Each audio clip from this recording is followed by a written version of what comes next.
Hello guys, myself Anshul Dhiman and welcome back to my YouTube channel Education Hub. So friends, जैसा कि आप जानते हैं कि आपके जो सीजी बोर्ड के एग्ज़ाम चल रहे हैं उसमें मैं आपको आपके सभी सब्जेक्ट की कोशिश कर रही हूँ कि आपके लिए सैम्पल पेपर लेकर आऊँ।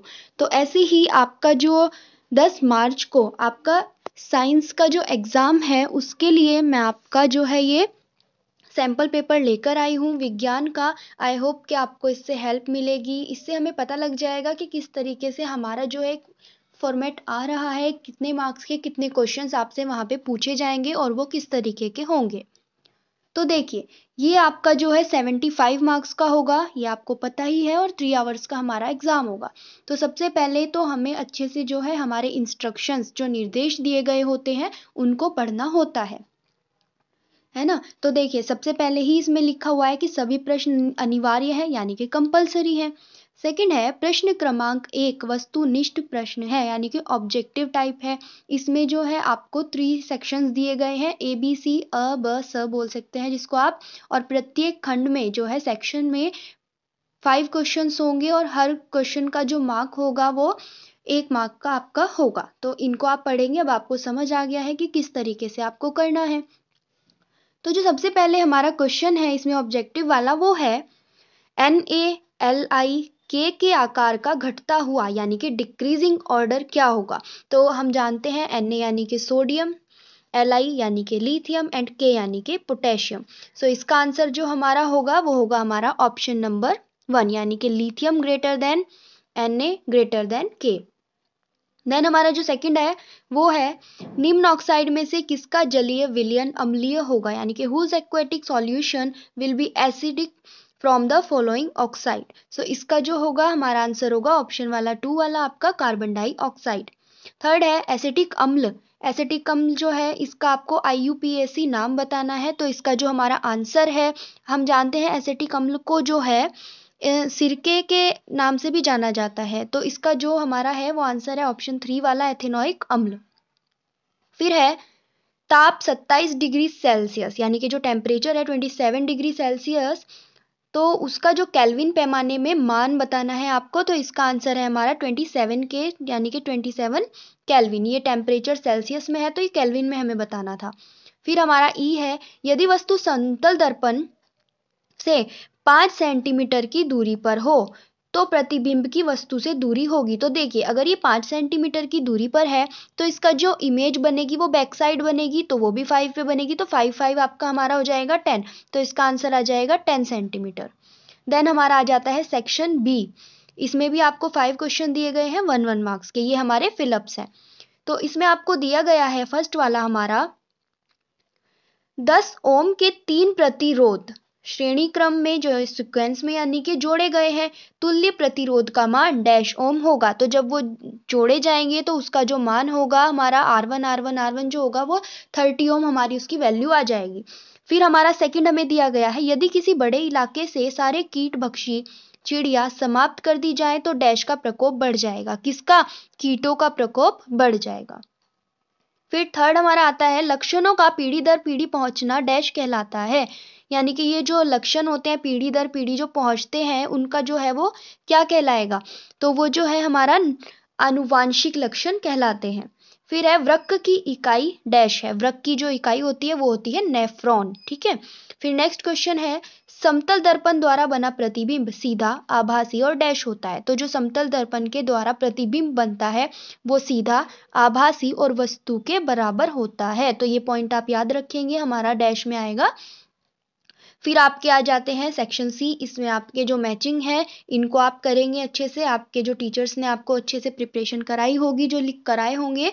फिर हमारा प्रश्न क्रमांक 2 से 6 तक के जो प्रश्न है वो है हमारे अति लघु। ठीक है, शॉर्ट आंसर टाइप में लिखेंगे आप इसको। आपको एक क्वेश्चन दिया गया है, 2 परख नली दी गई है, इनमें से एक में अम्लीय और दूसरे में क्षारीय विलयन है। यदि कोई केवल लाल लिटमस पत्र दिया गया है तो आप प्रत्येक परख नली में रखे गए विलयन की प्रकृति की पहचान कैसे करेंगे। ये आपका 2 मार्क्स का क्वेश्चन है। फिर क्वेश्चन 3 है प्लास्टर ऑफ पेरिस का रासायनिक सूत्र आपको बताना है, केमिकल फॉर्मूला, और इसके कोई 2 उपयोग आप पॉइंट बना के लिखेंगे। फिर क्वेश्चन नंबर 4 आ जाएगा नाभिकीय संलयन और नाभिकीय विखंडन में कोई अंतर। आप ऐसे जो है अच्छे से इसको करके इधर बीच में लाइन करके हेडिंग डाल के तब लिखेंगे अच्छे से। किन्हीं 4 जड़ नर जननांगों के नाम लिखे, तो ये भी आप पॉइंट्स में लिखेंगे। पारिस्थितिकी पिरामिड किसे कहते हैं, ये डेफिनेशन आप लिखेंगे। फिर क्वेश्चन नंबर 7 है आपका, हमारा जो है यहाँ पे देखेंगे केमिस्ट्री का है ये हमारा। फिर है उत्तल लेंस और अवतल लेंस में ऐसे ही आपको अंतर बताने हैं, तो इसको भी आप ऐसे डिवाइड करके लिखेंगे। फ्लेमिंग का बाएं हाथ का नियम, वेरी इंपॉर्टेंट क्वेश्चन, पहले ही आपको असाइनमेंट्स में बताया गया था।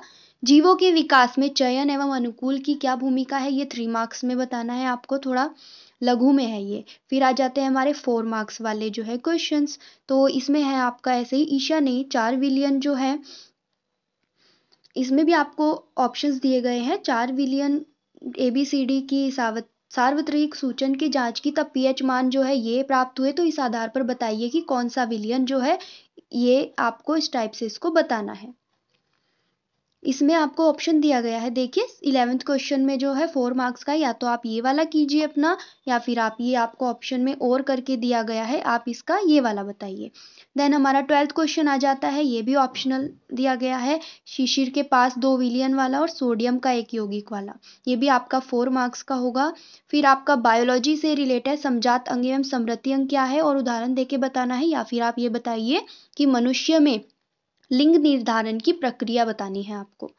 फिर है हमारा ये पौधे प्रकाश के प्रति संवेदी होते हैं, आपको इस सेंटेंस को जो है समझाना है, या फिर आप बताइए कि शिराओं से हमेशा, ये वाला सेंटेंस है कि ऑक्सीकृत रक्त का बहाव नहीं होता, क्या आप इस कथन से सहमत हैं या नहीं है, यानी कि स्टेटमेंट के बारे में आपकी क्या राय है।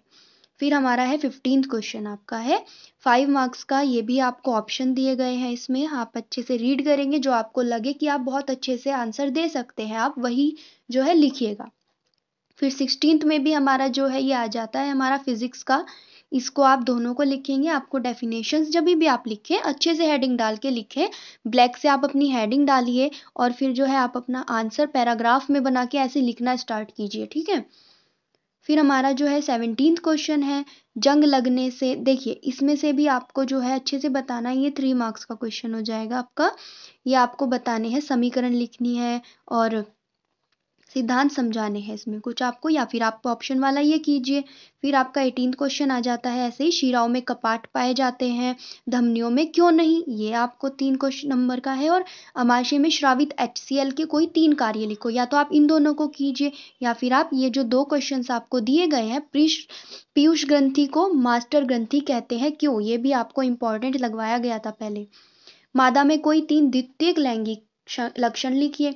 तो गाइज ये आपके इंपॉर्टेंट क्वेश्चंस थे, आई होप ये आपके लिए, आपके एग्जाम के लिए ज़रूर हेल्पफुल होंगे। अगर आपको और किसी टॉपिक की चाहिए, या आपने किसी कज़न फ्रेंड के लिए किसी और क्लास का कोई भी कंटेंट चाहिए, पेपर चाहिए, तो आप मुझे जल्दी से कमेंट बॉक्स में बताइए। और अगर आपको वीडियो पसंद आई है, so guys please please please hit the like button और चैनल को सब्सक्राइब करना बिल्कुल मत भूलिएगा।